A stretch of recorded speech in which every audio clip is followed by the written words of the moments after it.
को तो है गाइस, अस्सलाम वालेकुम। मैं सैयद अयान आज लेकर आया हूँ डेली व्लॉग सीरीज का डे 1, जिसमें मैं फजर की नमाज अदा करके घर के लिए रवाना हो जाता हूँ।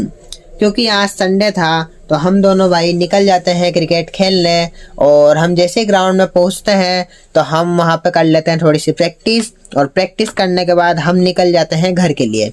अब हम जैसे ही घर पे पहुँचते हैं तो अब हमें रेडी होना पड़ता है। हम रेडी होके और निकल जाते हैं दुकान के लिए, और हम जैसे ही दुकान पर पहुंचते हैं तो वहाँ का जितना भी काम होता है हम उसको पूरा कर लेते हैं। अब हम जैसे दुकान का काम पूरा करते हैं इतनी देर में टाइम तो हमें बहुत हो जाता है। तो हमें ये पता चलता है कि जो हमारे घर वाले हैं वो कहीं बाहर जा रहे हैं।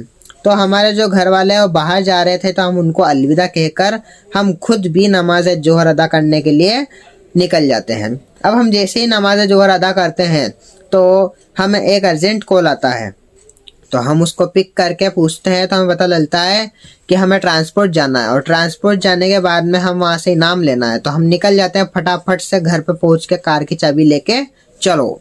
तो हम जैसे ही वहाँ ट्रांसपोर्ट पे पहुँचते हैं तो वहाँ से हम इनाम लेके वापस घर के लिए आ जाते हैं। अब जैसे हम घर पे पहुँचे तो घर पे पहुँचने के बाद ना हमें वापस दुकान पर बैठना पड़ता है। अब हम दुकान पे जैसे ही बैठते हैं तो हमें पता ही नहीं चलता कि कब 5 बज जाती है।